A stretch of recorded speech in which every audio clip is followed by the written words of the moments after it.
Imagine standing at the edge of a lake so calm it reflects the sky like a crimson mirror. You take one step, then jump. But within seconds, the fantasy becomes a nightmare. Your eyes sting, your skin burns, and before you can swim back, your muscles begin to lock.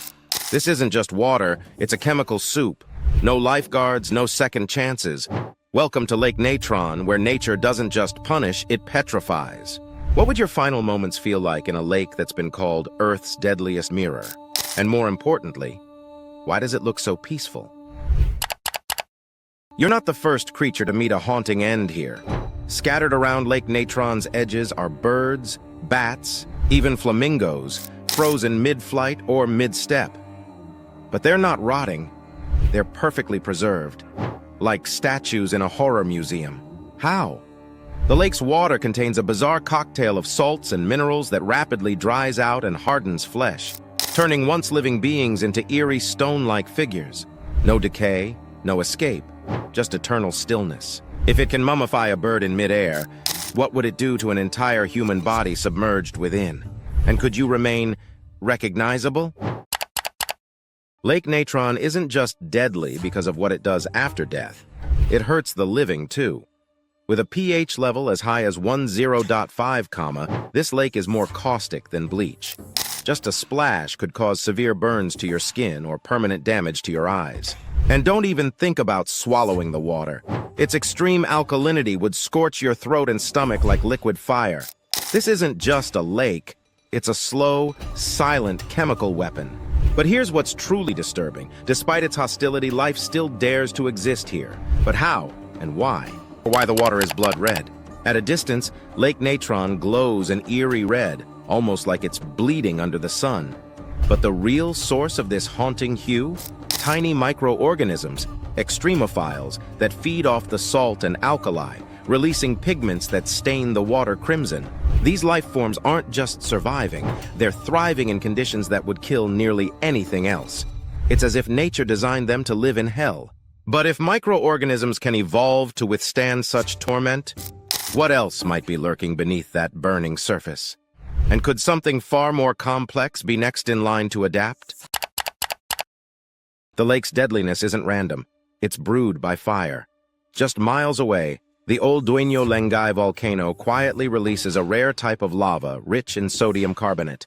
Over time, this compound seeps into Lake Natron, saturating it with natron, the same ingredient ancient Egyptians used to mummify their dead. So this isn't just water, it's a natural embalming fluid, constantly refreshed by the Earth's own furnace. A perfect storm of heat, minerals, and stillness. But here's what's chilling. If this lake mimics an ancient ritual meant to preserve the dead, could it also be hiding something already preserved inside? Photographers have captured it. Birds mid-flight, their wings still open, turned to stone. Bats dangling upside down like ornaments. These aren't props, they're real creatures, calcified by Lake Natron's toxic cocktail after falling in or even just touching the water. It's as if time itself stopped the moment they died. Some experts believe birds crash into the mirror-like surface, mistaking it for the sky. Others die from the fumes. But all end the same, trapped in a mineral shell, eerily lifelike. If this lake can freeze animals mid-movement, what would a human final pose look like? Could it become eternal? Let's say you actually jumped in. Could you survive, even for a minute? Maybe, if you don't touch the water too long. Maybe, if you swim fast enough to the shore. But that's a dangerous bet. Your skin would start to sting almost instantly. The burning sensation would worsen with every second. If you had open wounds, agony, eyes open underwater, blinding pain.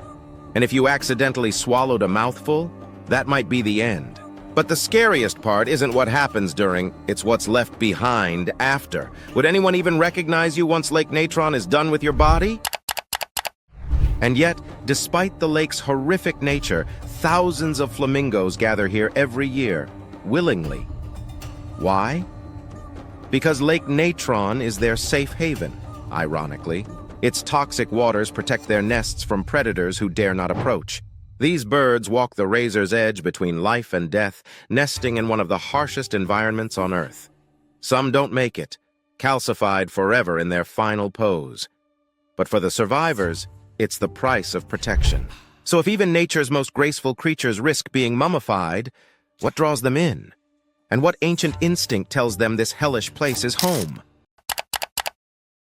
From afar, Lake Natron looks like paradise. A still, red glass surface reflecting the sky, ringed by mountains, flamingos dancing across the shallows. But beauty can lie. This lake is a paradox. It gives life and takes it. It preserves the dead like art, lures the living with safety, then punishes the careless with silence. It's not just a body of water, it's a trap set by nature itself, one that's been working perfectly for thousands of years. But here's the final twist. Could places like this exist beyond Earth? Could Mars or another alien world host a lake just like this one? So now you know, Lake Natron isn't just deadly, it's poetic. A place where life flirts with death and beauty masks brutality. A lake that mummifies birds mid-flight and could erase your identity within minutes. Yet it remains untouched, sacred, almost cinematic, like Earth's own warning label written in salt and blood. So here's the real question. If you stood at its edge, toes on the shore, eyes locked on that mirror-red surface, would you jump? Or would you step back, realizing that some mysteries of nature are better observed from a distance?